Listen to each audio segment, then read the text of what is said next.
ठरलं तर मग ही मालिका प्रेक्षकांनो खूपच अशा मनोरंजक वळणावर येऊन थांबलेली आहे. हे तर तुम्हाला सगळ्यांना माहीत आहे. इकडे मालिकेमध्ये आता सध्या सायलीला तन्वीचे भास होत असतात. म्हणजे सायली ही कशी सायलीला वारंवार असे भास होताना आपल्याला आता दिसत आहेत. आणि दुसरीकडे मात्र प्रतिमा सायलीलाच तिची मुलगी म्हणजे तन्वी समजत असते आणि प्रतिमा सायलीचे खूपच कोडकौतुक करताना आपल्याला दिसत आहे.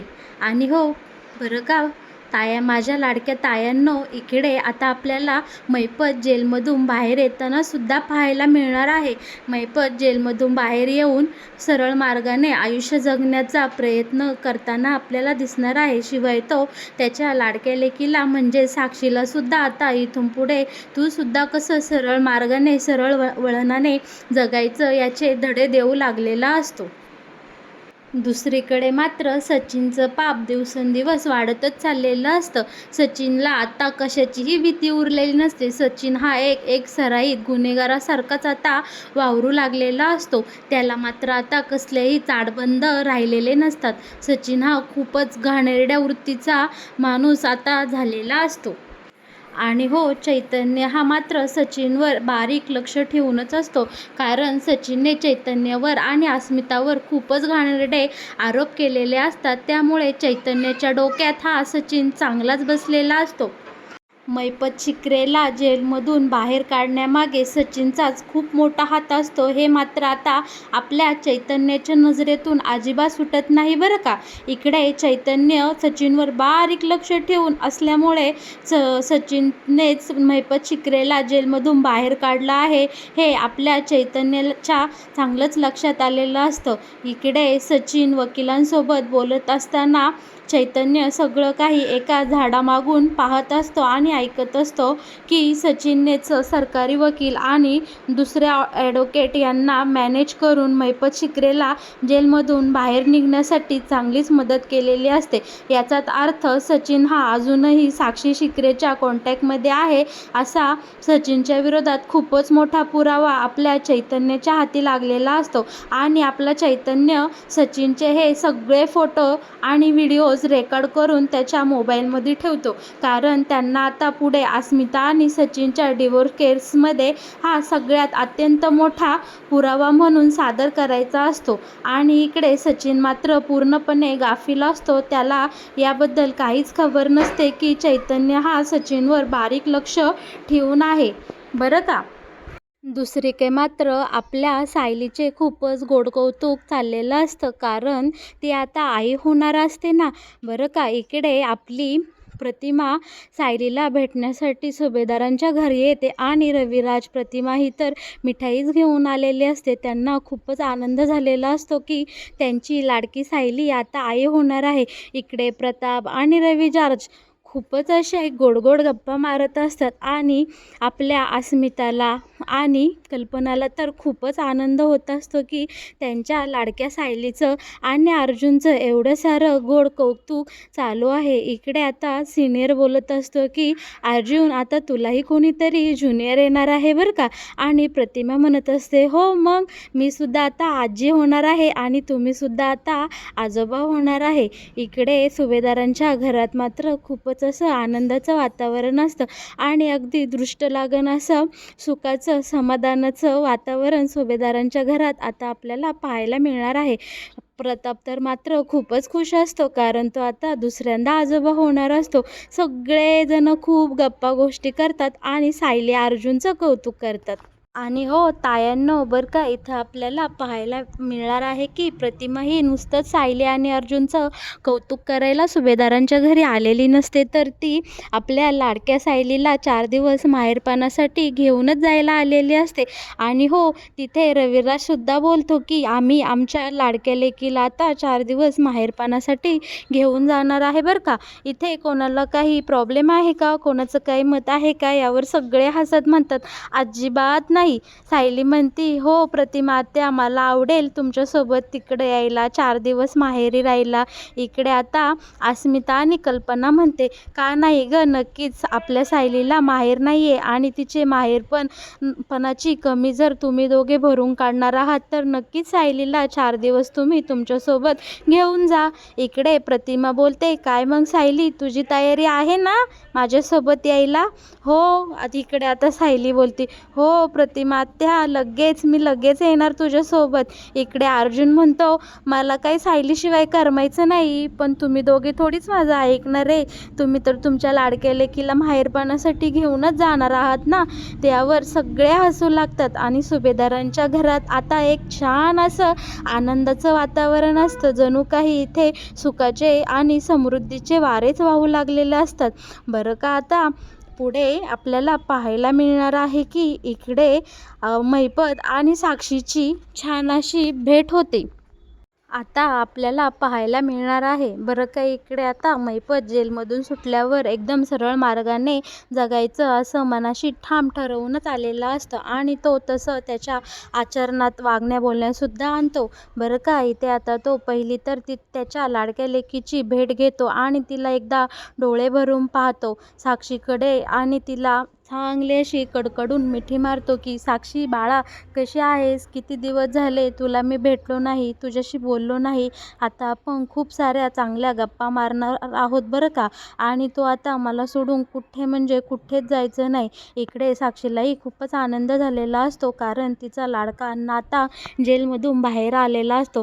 साक्षी आणि अण्णा इकडे खूपच अशा गोड कौतुकाच्या गप्पा मारतात आणि साक्षी अण्णांना सांगते की, अण्णा, मी एक खूप मोठा निर्णय घेतला आहे. मी आता माझ्या चेहऱ्याची प्लॅस्टिक सर्जरी करणार आहे आणि त्यासाठी मी आता काही दिवस पुण्याला जाणार आहे. बरं का प्रेक्षकांनो, दुसरीकडे मात्र इकडे आपली प्रतिमा सायलीच्या कोडकौतुकात खूपच लागलेली असते आणि फायनली आता प्रतिमा सायलीला घेऊन 4 दिवस माहेरपणासाठी किल्लेदारांच्या घरी आता घेऊन जाताना आपल्याला पाहायला मिळणार आहे. इकडे अस्मिता, कल्पना, प्रताप सगळेजण सायलीला हसून आणि खुशीने सायलीला निरोप देतात आणि म्हणतात, सायली बाळा, माहेरवरून लवकर ये बरं का, तुझ्याशिवाय आम्हाला इकडे घरात करमायचं नाही. आणि हो, तुझ्या हातचा चहा तर मी खूपच मिस करेल. इकडे प्रताप आपल्या सुनेसोबत खूपच गोड बोलत असतो. इकडे प्रतिमा आणि रविराज सायलीला घेऊन आता किल्लेदारांच्या घरी आलेले असतात आणि इकडे किल्लेदारांच्या घरात तर काय आनंदाला उधाणच आलेलं असतं. खरं पाहायला गेलं तर सायली ही त्यांचीच मुलगी असते. म्हणजे खरोखरच इकडे प्रतिमा आणि रविराजची मुलगी माहेरपणाला त्यांच्या घरीच आलेली असते. असं सुंदर वातावरण इकडे आता आपल्याला किल्लेदारांच्या घरात पाहायला मिळणार आहे. बरं का, इकडे सायली तर मात्र खूपच खुश असते, कारण ती पहिल्यांदा माहेरपणाला तिच्या हक्काच्या माहेरी गेलेली असते आणि इकडे सायली फक्त तिचं कोडकौतुक प्रतिमेकडनं करून घेत असतं आणि प्रतिमा मात्र तिला आपल्या सायलीच्या लहानपणीच्या एक गोष्टी सांगत असते. सायलीच्या म्हणजे आपल्या तन्वीच्या, प्रतिमाच्या मुलीच्या लहानपणीच्या एक आठवणी इकडे प्रतिमा आता सायलीला सांगत असते. बरं का, दुसरीकडे मात्र साक्षी आता पुण्याला प्लॅस्टर सर्जरीसाठी गेलेली असते. हे पुण्याचे डॉक्टर हे प्लॅस्टर सर्जरीमध्ये खूपच स्पेशलिस्ट असतात, त्यामुळे इकडे साक्षीची ट्रीटमेंट 100% ही सक्सेसफुल ठरणारच असते, असे आता प्रेक्षकांनो आपल्याला पाहायला मिळणार आहे. साक्षी इकडे डॉक्टरांसोबत सगळ्या फॉर्मॅलिटी, गोळ्या, औषधे सगळ्यांबाबत रोजच्या रोज वेळच्या वेळी फॉलोअप घेत असते आणि सगळे रूल्स फॉलो करून साक्षी आता स्वतःची इकडे प्लॅस्टर सर्जरी करून घेते आणि फायनली साक्षी शिकरे ही ओळख आता डॉक्टरांनी पुसून टाकलेली असते. एक नवा चेहरा घेऊन एका नव्या उमेदीने साक्षी आता नवीन संसाराची स्वप्न पाहू लागलेली असतात. इकडे साक्षीला आता वाटत असतं की माझा चेहरा बदलला, माझे अण्णाही आता जेलमधून बाहेर आले, आता आम्ही सगळेजण खूपच सुखाने राहणार, मी सचिनसोबत लग्न करणार, आता माझा सुखाचा संसार होणार आणि झालं गेलं सगळं काही विसरून आता मी आणि सचिन सचिन एका नवीन आयुष्याला सुरुवात करतो. शिवाय अण्णाही आता जेलमधून बाहेर आले आहे. एका छानशा देवळात जाऊन आता सचिन आणि मी इकडे लग्न करतो. अण्णाही आम्हाला छान आशीर्वाद देतील आणि आम्ही तिघेजण आता कुठेतरी बाहेर देशी निघून जातो. किंवा आता तर मी चेहरा बदलला आहे, त्यामुळे आता आम्हाला इथे मुंबईमध्ये सुद्धा सुखाने राहता येईल बरं का. अशी साक्षी मनातल्या मनात खूपच सुंदर असं चित्र तयार करत असते सुखी सुखी राहायचं. पण इकडे मात्र अण्णांना सारखा सचिनच्या वागण्याचा संशय येऊ लागलेला असतो. मैपत शिकरे विचार करत असतो की हा साधा भोळा दिसणारा पोऱ्या काही मला साधा वाटत नाही, ह्याच्या अंगात बरीच मस्ती दिसते. आणि इकडे आता मैपती साक्षीला भेटायला पुण्याला येतो आणि त्याला सचिनविषयी काय वाटतं हे सगळं साक्षीच्या कानी घालतो. पण साक्षीचा मात्र अण्णांवर आता विश्वास बसत नाही, कारण ती सचिनच्या प्रेमात पूर्णपणे आंधळी झालेली असते. पण अण्णा बोलतो, पुरी तुझ्या हा आयुष्याचा प्रश्न आहे. आजपर्यंत तू खूपच काही सोसलं आहे, पण आता तुला झालेला डगाफटका मी सहन करू शकणार नाही. आता आपण ह्या सचिनची परीक्षाच घेऊया, बघू दे हा भामटा ह्या परीक्षेत पास होतोय का नाही. तर इकडे रविराज सायलीला पाहून खूपच हळवा झालेला असतो. तो बोलत असतो की आज माझी तन्वी या जगात असते तर इतकीच मोठी असते आणि अशीच मायाळू असते.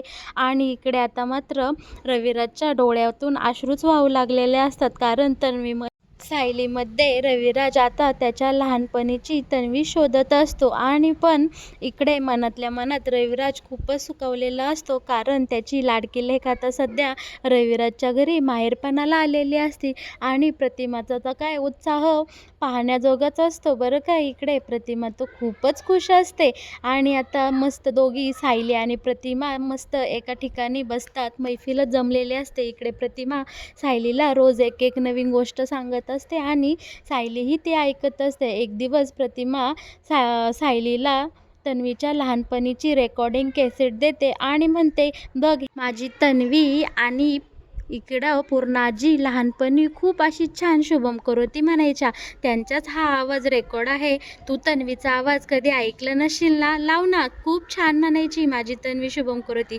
मग काय इकडे सायली लगेच टेप रेकॉर्डमध्ये कॅसेट टाकते आणि तन्वीचा आवाज ऐकू लागते. आणि बरं का इथे खूपच मोठ्या सत्याचा आता उलगडा होताना आपल्याला पाहायला मिळणार आहे की सायलीला तो आवाज ऐकून एकदम अशी चकित होते आणि म्हणते, हा आवाज तर मी आधी ऐकलाय. म्हणजे मला ज्या आवाजाचे भास होतात, मला डोळे झाकल्यावर जी लहान मुलगी दिसते ती तन्वी आहे आणि तो आवाज तन्वीचा आहे, पण तो मला का ऐकू येतोय. म्हणजे याचाच अर्थ मीच खरी तन्वी तर नाही. असा सायलीच्या मनात प्रश्न उभा राहतो. हे सगळं आपली सायली मोठ्याने स्वतःसोबत बोलत असते आणि हे सगळं आता प्रतिमाने ऐकलं असतं. तेव्हा प्रतिमा बोलते, सायली तुला कसले भास होतात, तू काय बोलतीये, मला सगळं सांगशील का. तेव्हा आता बरं का आपल्याला प्रेक्षकांनो इथे पाहायला मिळणार आहे की सायली प्रतिमासोबत तिच्या मनातली गोष्ट शेअर करते आणि सांगते की प्रतिमा आत्या, मला एका लहान मुलीचा भास होतो आणि असाच आवाज माझ्या कानी सतत येत असतो आणि जे कधी मी अनुभवलं नाही, पाहिलं नाही, ते तन्वी बाबतीतलं सगळंच मला आठवू लागतं. जणू काही मीच तन्वी आहे असं मला वाटू लागतं. सायलीचं सगळं बोलणं प्रतिमा शांतपणे ऐकून घेते आणि मग इकडे आता प्रतिमाच्या लक्षात आलेलं असतं की सायली हीच माझी लहानपणी हरवलेली माझी लाडकी लेक तन्वी आहे. आणि मी आणि रविराज इतकी वर्ष झाले इकडे तिकडे माझ्या लाडक्या तन्वीला शोधत आहेत. आणि मग इकडे प्रत्येक एका लहान सहान गोष्टीचा आता धाग्याला धागा जोडत जातो आणि प्रतिमा समोर सायलीच ही खरी तन्वी असल्याचा खुलासा होताना आपल्याला पाहायला मिळणार आहे बरं का. दुसरीकडे साक्षी आणि मैपतच्या प्लॅननुसार साक्षी एका कॅफेमध्ये जाते. आता इकडे साक्षीचं संपूर्ण रूप पालटून गेलेलं असतं. म्हणजे पहिली साक्षी शिकरे आणि आताची साक्षी शिकरे यामध्ये जमीन आसमानाचा फरक असतो. आणि बरं का या सगळ्याची सचिनला अजिबात कल्पना नसते. साक्षी एका कॅफेमध्ये जाते, तिथे सचिनही आधीपासूनच बसलेला असतो. इथे साक्षी आता एका श्रीमंता घरची लेक असल्याचा खूपच रुबाब दाखवत असते. असते आणि दुसरीकडे सचिन हे त्या साक्षीचं निरीक्षण करत असतो आणि सचिन लगेच साक्षीकडे अट्रॅक्ट होतो आणि जाऊन साक्षी संग बोलू लागतो. आणि इथे आता आपल्याला सचिन नवीन साक्षीसोबत फ्लर्ट करताना दिसणार आहे. लगेच म्हणत असतो, वाव गॉर्जियस, किती सुंदर आहात तुम्ही, असं गोड गोड शब्दात आता सचिन साक्षीला बोलवताना आपल्याला नव्याने पाहायला मिळणार आहे. पण खरं पाहता इथे सचिनचं खरं घाणेरडं रूपच आपल्या साक्षीसमोर उघडं होत असतं बरं का. आणि ह्या गोष्टीची सचिनला काडी मात्र कल्पना नसते. त्यामुळे इकडे सचिन खूपच भावनेच्या भरात वाहत जातो आणि इकडे साक्षीसमोर सचिनचं सगळं भांडं उघडं पडलेलं असतं. पण सचिनला साक्षी तिथे काहीही जाब न विचारता तिथून निघून जाते आणि घरी अण्णा आणि साक्षी असताना साक्षी आता सचिनला फोन करून बोलावून घेते की सचिन, मी पुण्यावरून आले आहे, लवकरात लवकर मला या ठिकाणी येऊन भेट. आता इकडे साक्षी सचिन समोर तिच्या नव्या रूपात येऊन उभी राहिलेली असते आणि सचिनला आता लक्षात आलेलं असतं की मगाशी कॅफेमध्ये आपण ज्या मुलीसोबत फ्लर्ट केला ती दुसरी तिसरी कोणी नसून खरोखरच साक्षी शिकरे होती. इकडे सचिन मात्र आता खूपच गडबडलेला असतो. त्याला साक्षीला काय उत्तर द्यावं हे काही कळतच नाही बरं का. पण इकडे साक्षी सचिनच्या एक जोरात सनकन कानाखाली लावून देते आणि अण्णांना सांगते की अण्णा, तुमचाच अंदाज खरा होता, माझं प्रेम आंधळं होतं, हा सचिन नालायकच आहे हे आता माझ्या लक्षात आलं आहे बरं का.